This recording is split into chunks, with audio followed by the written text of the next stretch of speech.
오늘 말씀의 제목은 사도의 권리입니다. 고린도전서 9장 1절에서 14절. 고린도전서 9장 1절에서 14절. 우리 벌써 고린도전서 9장까지 왔는데요. 오늘 내용도 잘 들어보시길 바랍니다. 여러분, 우리가 지금 잠언서를 통해서는 삶에 대해서 배우고 있어요. 그죠? 규모는 어떻게 해야 되고 인간관계는 어떻게 해야 되며 어떻게 하면은 바르게 살아야 될까, 이렇게 우리가 잠언서를 배우고 있습니다. 여러분, 제가 설교를 잘해서 들으라고 하는 얘기가 아니라 여러분이 이렇게 해서라도 성경을 보지 않으면 하나님의 뜻을 몰라요. 우리가 뭐 알면서 못하는 것도 있죠. 근데 몰라서 못하는 게 인생에 많거든요. 근데 잠언서 지금까지 한 내용들 벌써 14장을 넘어가고 있는데 한 번도 안 들어보신 분들은 그 안에 있는 중요한 내용을 이해할 수가 없습니다. 그리고 그것이 하나님이 내 자신에게 준 것이 분명한데 받아야 될 사람이 받지 못하는 일이 일어나면 되지 않지 않습니까? 그러니까 꼭 말씀을 들으셔야 됩니다. 그리고 주일날 사사기에서는 이제 우리가 잠언에서 삶에 대해 점검을 했다면 사사기는 믿음을 점검하는 일이에요. 내가 여태 동안 우상 숭배하지 않았나? 내가 하나님 외에 다른 것도 좋아하지 않았나? 이런 거고요. 내가 하나님을 사랑한다고 했는데 진짜 사랑했는가? 또 사사기 사람들처럼 내가 하루 중에 하나님을 얼마나 잊고 사는가? 기쁠 때는 하나님 없고 슬플 때만 하나님을 찾지 않는가? 그런 것들에 대해서 지금 많이 보고 있어요. 그러면 고린도전서는 뭐냐? 교회를 어떻게 섬기냐입니다. 교회. 여러분 혹시 장로가 뭔지 아세요? 권사가 뭔지 아십니까? 교회와 행정이 뭔지 아세요? 사실은 이거는 가르쳐 주지 않으면 일반 성도님들이 알기가 어려워요. 그러다 보니까 교회에 대한 상식도 없고 교회를 어떻게 섬기는지에 대한 이런 구체적인 내용이 없다 보니까 교회가 자꾸 싸우는 거예요. 교회가 그 고린도 교회처럼 자꾸 싸우는 거예요. 그래서 바울이 그렇게 하면 안 된다고 가르치는 내용이잖아요. 그래서 지금까지 내용을 조금 정리해 보면 일단 팔을 나누지 마라 그랬죠. 기억나시죠? 사람끼리 뭐 목사파, 부목사파, 어떤 교회는 목사 장로가 서로 멱살 잡고 싸우면서 네 누구 파냐? 나 장로파다. 너 누구냐? 나는 저기 손 목사님 파다. 너는 나는 뭐 정 부목사님 파다. 실제 이렇게 나눠가지고 그렇게 하는 교회들이 꽤 있어요. 근데 교회는 그리스도 안에서 전부 하나지 누구 사람 보고 따라가는 게 아닙니다. 그래서 만약에 제가 설교할 때는 잘 듣고 하나님이 또 다른 강사를 세워서 복음 전할 때는 잘 안 듣고, 또는 나보다 어리거나 그냥 청년이 나와서 특강할 때도 있을 거 아닙니까? 청년이 자기 인생을 간증하면서 특강할 때는 뭐 청년을 세웠냐, 목사님이 설교를 하셔야지 내가 내보다 인생도 어린 저 사람한테 설교 듣고 있어야 되냐? 여러분, 이게 틀렸다는 거예요. 하나님이 주신 이 말씀을 전달하는 그런 자리와 위치는 하나님이 주신 건데 어떻게 우리가 판단을 합니까? 저는 시혁이가 여기 나와서 만약에 설교하고 강의하는 일이 있다 해도 다 받아 적으면서 할 겁니다. 여러분 꼭 그렇게 하십시오. 누구나 그렇게 해야 됩니다. 그러니까 여러분들도 사람 가리지 마시고 그렇게 따라오셔야 됩니다. 그리고 또 이야기한 게 논쟁하지 말라 그랬어요. 야, 네 말이 맞냐 내 말이 맞냐, 그게 중요한 거 아니라 그랬죠. 하나님의 뜻이 뭐냐는 전혀 상관없이 한다는 거예요. 하나님은 구덩이에 빠진 양을 안식일에 구하라 그랬는데 인간들은 야, 안식일에 일하면 안 돼, 진짜야 볼래? 따져볼래? 책 볼래? 야, 네 뭐라고 적혔는지 볼래? 라고 따진다는 거예요. 여러분, 뭐가 맞습니까 도대체? 그 다음에 또 제 세 번째 정리를 하자면 지식보다 사랑이다 이야기를 했어요. 아무리 여러분 말이 맞아도요, 그 사람한테 적용되지 않으면 안 돼요. 먼저 사랑이 그 사람에게 품어져야 된다라고 이야기했습니다. 그래서 우상의 음식을 먹어야 되냐 안 먹어야 되냐, 그때 뭐라 그랬죠? 기억나세요? 먹어야 될까요 안 먹어야 될까요? 상관없습니다. 제사 음식 상관없습니다. 근데 다른 사람의 믿음을 실족시킨다면 먹지 말라 그랬어요. 그게 사랑이에요. 머리로는 먹어도 된다는 걸 알지만 안 하는 거예요. 여러분, 하나님을 위해 자유를 포기하실 수 있나요? 그런 사람이 되시길 바랍니다. 그리고 네 번째, 헌신은 마땅한 것이다. 그랬습니다. 여러분, 헌신하는 걸 두려워하지 마세요. 헌신하다가 힘들고 어려우면은 그걸 어떻게 극복할까를 생각해야 되지, 어떻게 하면 헌신을 안 할까 생각하는 건 그건 틀린 생각입니다. 충성을 맡은 자에게 구할 것은 충성이라고 이야기를 했습니다. 그리고 다섯 번째에서는 교회를 어렵게 할 경우에는 출교시킬 수 있다 이야기했어요. 맞죠? 그게 교회 행정이에요. 전부 품어주는 게 아니라 몇 번이나 권고를 했는데도 듣지 않고 다른 성도들을 어렵게 하면 그 사람은 출교되는 겁니다. 면직되는 거예요. 수찬 정지, 그러니까 성례 세례 정지하는 거예요. 근데 우리가 그걸 모를 때에는 야, 어떻게 저런 목사님이 저럴 수 있냐면서, 이 사람 다 망쳤다면서 저 목사 따라가면 안 된다고. 여러분, 도대체 어디서 나온 생각인가요, 그게? 성경의 말씀을 따르셔야 됩니다. 여섯 번째는 부모를 공경하라고 했습니다. 반드시입니다. 반드시. 부모를 공경하지 않을 때 율법에 뭐라 되어 있는지 아세요? 사람들 앞에 가서 돌로 쳐 죽이라고 했습니다. 부모를 무시하고 부모의 말을 듣지 않으면 어떻게 해야 된다고요? 돌로 쳐 죽여야 한다. 그게 율법이에요. 근데 이런 것들도 모르고 전부 자기 멋대로 산단 말이에요. 여러분, 진짜 하나님 앞에서 양심의 가책을 느끼셔야 됩니다. 그 다음에 일곱 번째는 부부끼리 분방하지 말라 그랬어요. 진짜 행복한 가정은 부부가 서로의 이 욕구를 충족시켜 줘야 한다. 그런 이야기를 했는데 그렇지 않은 곳이 많죠. 그 다음 여덟 번째, 사람을 판단하지 말라, 자랑하지 말라. 두 가지예요. 사람을 판단치도 말고 자랑하지도 말라. 내 인생을 자꾸 자랑하면 다른 사람들은 어떡합니까? 응답 계속 못 받는 사람한테 가서 응답 받는 거 5가지만 자랑해 보세요. 그 분위기 어떻게 하실 거예요? 그러니까 진짜 지혜롭게 대하셔야 됩니다. 그 다음에 아홉 번째는 교회 안에서의 문제를 세상 법정에 송사치 말라라고 했습니다. 교회 안에 일어난 문제를요, 저 불신자들 앞에 가서 해결해 달라고 얘기하니까 불신자들이 이거 교인들 진짜 이래서 안 된다면서, 교회가 이러니까 내가 안 간다면서 하나님을 욕먹인단 말이에요. 이런 지금 교회에 대한 모든 부분을 배웠습니다. 오늘 9장의 이야기는 어떤 이야기냐? 사도의 권리에 대한 이야기예요. 교역자에 대한 예우를 어떻게 할 것인가에 대한 이야기입니다. 지도자에 대한 권리입니다. 9장 1절입니다. 내가 자유인이 아니냐, 사도가 아니냐, 예수 우리 주를 보지 못하였느냐, 주 안에서 행한 나의 일이 너희가 아니냐. 지금 어떤 일이 일어났냐면 사람들이 사도 바울 보고 니는 사도가 아니래요. 왜 사도가 아니냐, 거기에 대한 이야기를 지금 변호하는 내용들이에요. 여러분, 지금 바울이 가지고 있는 직책이 두 가지입니다. 첫 번째는 자유인이라고 돼 있죠. 이거는 모든 성도도 그렇습니다. 무슨 뜻이냐? 모든 것을 할 수 있는 존재예요. 교역자는 게임하면 안 되나요? 교역자 게임 할 수 있죠. 교역자는 뉴진스의 하이보이 들으면 안 됩니까? 되죠. 세븐틴 손오공 들으면 안 됩니까? 돼요. 모든 것이 가합니다. 자유인이에요, 자유인. 그런데 또 한 가지 직책이 있어요. 뭐죠? 사도라는 거예요.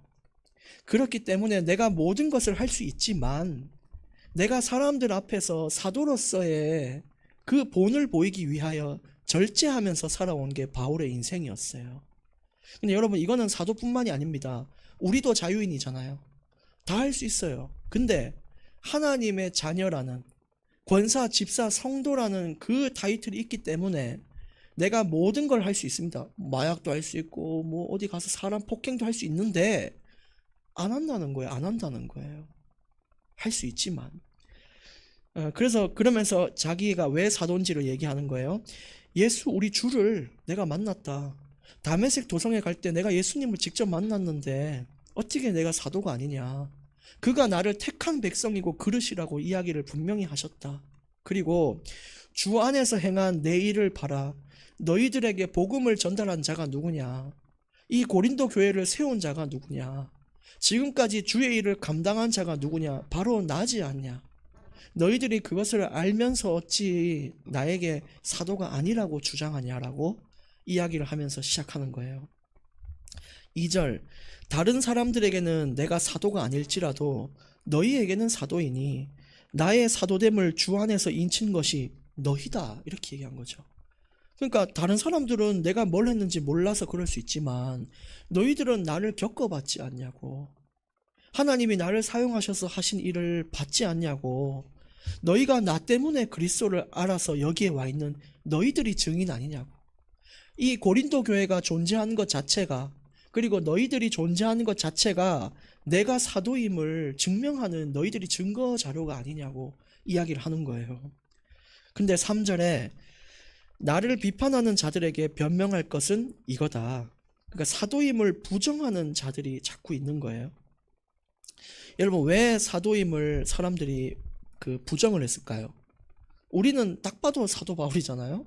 근데 이 당시에 사도 바울의 사도권을 놓고 논쟁이 많았어요. 근데 그 이유 중 하나가 이제 계속해서 나올 겁니다. 그 중에 하나가 뭐냐면요, 직업을 가졌다는 거예요. 어떻게 목사가 직장을 가질 수 있냐 이거예요. 그러니까 사도는 원래 교회에서 책임져야 돼요. 교회는 교역자의 모든 생계와 먹고 마시는 것을 책임지는 것이 하나님의 명령이에요. 근데 바울은 천막 치는 일을 했어요. 근데 그걸 봤을 때 또 이 당시는 노동하는 것을 천하게 봤는데 어찌 하나님의 일을 하는 자가 천하게 저렇게 일을 하고 교회에서는 지원도 안 해주는 걸 봤을 때, 야, 교회가 네 지원도 안 해주는 거 봤을 때 네 사도 아니다, 그렇게 이야기를 했다는 거예요. 그래서 4절, 바울이 열변을 토합니다. 우리가 먹고 마실 권리 없겠냐? 그러니까 이건 다 교회의 도움을 이야기하는 거예요. 지금 9장은 교회에서 나를 도와서 내가 그 돈으로 먹고 마시고 생계를 인도받을 권리가 내게 없겠냐, 이 말은 있다는 겁니다. 교회에서 나를 책임져야 되는 게 맞다라는 거예요. 근데 5절에 우리가 다른 사도들과 주의 형제들과 게바와 같이 믿음에 자매된 아내를 데리고 다닐 권리가 없겠냐? 기록에 의하면요, 사도 바울과 요한 외에는 전부 아내가 있었어요. 전부 아내가 있었는데 심지어 게바와 같은 이 베드로 이런 사람들은 자기 아내도 교회에서 먹였어요. 아내 데리고 다니면서 사역하고 다 하니까 이 대부분의 사람들이 그렇게 했나 봐요. 그러니까 교회에서 그 사모도 돈을 지원해 가면서 밥도 먹이고 했다는 거예요. 근데 나도 그렇게 할 수 없겠냐 이거예요. 할 수 있다는 거예요. 나도 그렇게 할 수 있다. 나도 아내 데리고 다니면서 교회 돈 받아 써가면서 먹을 수 있다. 그게 하나님의 명령 아니냐. 근데 6절, 어찌 나와 바나바만 일하지 아니할 권리가 없겠냐. 근데 지금 바나바와 바울은 일을 한단 말이에요. 자비량 선교사예요. 자기 돈 내고 지금 목회를 하는 거예요. 근데 야, 바나바랑 나만 어떻게 일을 하겠냐. 나도 우리 둘 다 일 안 해도 된다. 근데 7절, 누가 자기 비용으로 군복무를 하겠냐. 여러분, 군대 가면서 돈 내고 가는 사람 있나요? 없잖아요. 가서 충성되게 하고 고된 노동을 하고 거기에 일을 해주고 하는데, 나라를 지키는데 밥도 나오고 잠도 재워주고 보급품도 받고 월급 받는 것도 당연하다는 거예요. 보수를 주는 건 당연하다는 거예요. 요즘 군인들 월급이 150만 원이라면서요. 야, 근데 여기 얘기하는 거예요. 누가 자기 돈을 내고 군대를 가겠냐. 이 말은 지금 바울이 자기 돈을 내고 교회를 섬기고 있다 이 말이에요. 누가 포도를 심고 열매를 먹지 않겠냐. 무슨 뜻이죠? 포도를 심은 사람은 당연히 보상을 받아야 되는데 누가 보상을 받지 않고 일하냐. 양떼를 기른 사람은 양떼의 젖을 먹어야 되지 어찌 그 보수도 없이 일을 하냐. 그렇게 이야기를 하는 거예요.